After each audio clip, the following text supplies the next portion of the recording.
ازيكم يا بنات؟ عاملين ايه النهارده؟ ان شاء الله هنعمل مع بعض البيتي فور. زي ما شفتوا امبارح انا عملت البسكوت، النهارده هنعمل بيتي فور برضو بطريقه سهله جدا. ده برضو كان نفس الاوردر اللي كان هيسافر السعوديه، كان رايح الحج يعني. ربنا يتقبل منهم يا رب. الكلاينت كلمتني وقالت انا محتاجاكي تعملي لي بيتي فور وبسكوت وصابليه. ان شاء الله بكره انزل معاكم الصابليه. النهارده بنعمل كده البيتي فور زي ما انتم شايفين، طريقته ان شاء الله هتبقى سهله جدا.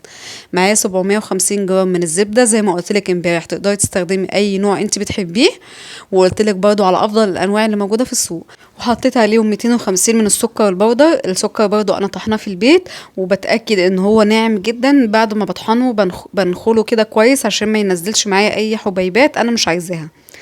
وحطيتهم كده عندي في العجان وبخفق كده بالمضرب بتاع البيض، عشان انا عايزه قوام الزبده مع السكر يبقوا عاملين زي الكريمه كده وهشه جدا.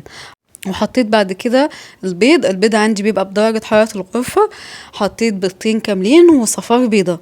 عايزاه ناعم قوي قوي تقدري تحطي بيضة كاملة وصفار بيضتين بس. هي المقادير ديت انا بشتغل بيها بتبقى جميلة جدا، والحمد لله بتديني نتيجة يعني كويسة، وفي نفس الوقت تستحمل معايا في الشغل عشان انا بخرج اوردرات وبعمل كمية عشان حاجة ما تتكسرش معايا. بعد كده حطيت عندي كيلو من الدقيق. يا بنات الباكيتة اللي انا بستخدمها بتاعة الكوثر دي ما بتبقاش كيلو صافي، فانتي لو هتستخدمي اي نوع تاني من الدقيق ما تحطيش الكيلو كله، شيلي منه حوالي معلقتين عشان تشوفي قوام العجينة الاول معاكي عاملة ازاي.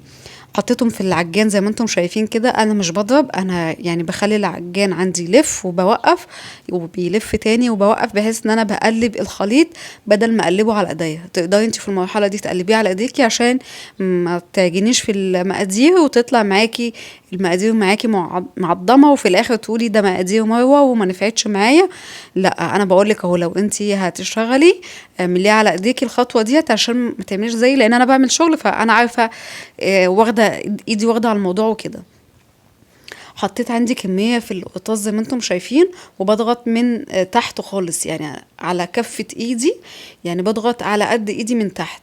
وزي ما انتم شايفين الضغطة لازم تبقى مظبوطة عشان تطلعي كل بتفراية قد التانية. ما ينفعش اضغط في مرة جامد واضغط في المرة التانية بالراحة، فكده انا هطلع واحدة وواحدة. الضغطة بتاعتي لازم تبقى متساوية. الموضوع ده هتعرفيه ازاي بعد كده في التعود. لما تعودي ايديكي على الشغل ايديكي هتاخد عليها، وبعد كده هتقدري تظبطي الموضوع بعينك وبايديك، يعني الموضوع حساس.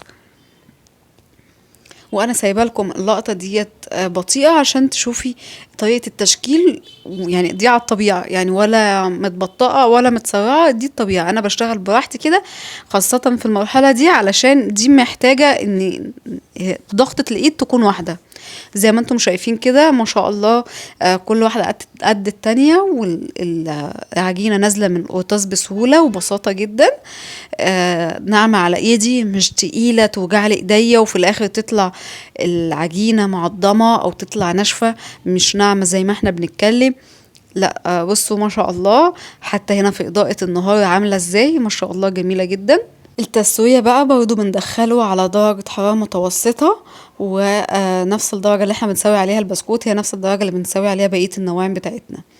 هنا بقى في الحشوة بعمل كده عشان انا ببقى بعمل كمية، مش بحشي كل واحدة في ايدي كده، لا بقلب شوية حلوين كده وببتدي ان انا احط عليهم الحشوة، سواء بقى زي ما انتوا شايفين توفي كده، دي توفي اللي هي مربى الحليب، او شوكليت. انا بصراحة بحب طعم الشوكليت اكتر في قلب البيتي فور، بس انا قلت هنا اعمل تيست برضو. يعني انا الاول كنت بشتغل بمربى حليب، بعد كده بقيت اعمل بالشوكليت الخام.